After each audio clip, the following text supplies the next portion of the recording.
Bonjour à tous bien-aimés, on continue avec notre série sur les un peu des Écritures et ce matin je m'arrêterai un petit peu sur les proportions.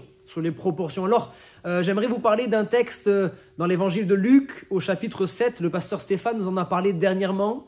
C'est ce passage où Jésus est à table avec différentes personnes et il y a une femme de mauvaise vie, une femme pécheresse qui s'approche, qui va laver les pieds du Seigneur avec ses larmes et avec ses cheveux, qui va répandre un parfum de grand prix. Et à ce moment-là, il y a une parole qui va être dite, celui à qui on pardonne peu, aime peu, celui à qui on pardonne beaucoup, aime beaucoup. Voilà pourquoi j'aimerais vous parler des proportions. Et j'aimerais encourager chacun d'entre nous ce matin à se souvenir d'où le Seigneur est venu nous chercher, d'où le Seigneur nous a pris. Nous étions dans la boue du péché, nous étions misérables, nous étions perdus, sans aucun but dans notre vie. Nous étions liés par toutes sortes d'addictions, par toutes sortes de choses qui étaient là et qui avaient triomphé de nous. Mais Jésus est venu nous libérer, Jésus est venu nous pardonner, effacer notre dette. Il est venu enlever la culpabilité. Et à cause de cela, nous devons l'aimer en proportion. Moi, je crois que Dieu nous a pardonné beaucoup de fautes. Personnellement, Dieu m'a pardonné beaucoup de fautes, mais je crois que c'est vrai pour chacun d'entre nous. Tellement de choses que nous avons fait dans notre vie et qui certainement n'étaient pas à la gloire de Dieu. Et pourtant, le Seigneur n'a cessé de nous pardonner. Il nous pardonne encore aujourd'hui.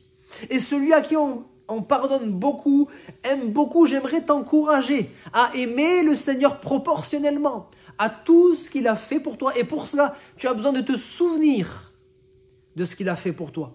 La Bible dit que Jésus n'est pas venu pour les justes, mais pour les pécheurs.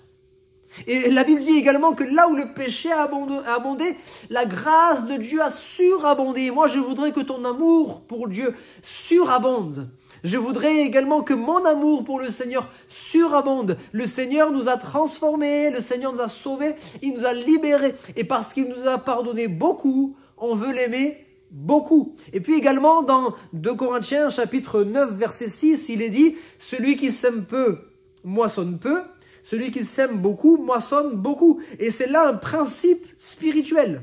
La loi des semailles et de la moisson. C'est un principe spirituel que l'on peut retrouver dans beaucoup de domaines. Oui, c'est vrai, on peut en parler dans le domaine financier.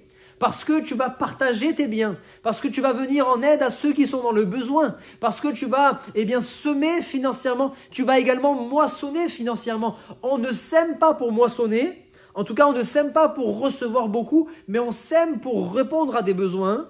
Et parce qu'on répond à des besoins, Dieu répondra à nos besoins, pas toujours de la même manière. Il y a des fois on a semé financièrement, avec de la monnaie, et puis on reçoit, j'ai envie de dire, avec de la nourriture. Il y a des fois, on a semé avec de la nourriture, on a reçu en service rendu. Mais c'est une réalité dans le domaine financier. C'est vrai aussi avec la miséricorde. Si tu fais miséricorde aux gens, si tu pardonnes aux gens, tu te rendras compte que les gens te feront miséricorde. Ils te pardonneront. C'est vrai dans différents domaines. C'est vrai aussi dans les aides. Si tu aides les gens t'aideront aussi. Ce que tu sèmes, Dieu fera en sorte que tu le moissonnes, pas toujours auprès de ceux que tu as semés, mais Dieu permettra que d'autres personnes sèment aussi en toi. Alléluia. La loi de la semence et de la moisson. Tu reçois toujours en conséquence, en proportion de ce que tu auras semé. C'est vrai que semer, d'une certaine manière, c'est se séparer. C'est vrai que semer, c'est perdre d'abord. Semer, c'est prendre un risque.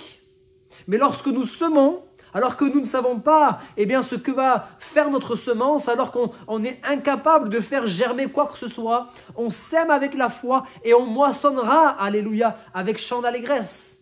Oh, qu'il est bon de pouvoir semer autour de nous, semer la joie, semer la paix, semer la bonne parole, semer la bonne nouvelle, l'évangile, semer avec libéralité, semer autour de nous pour moissonner en abondance. Que Dieu vous bénisse abondamment cette journée, bien-aimés.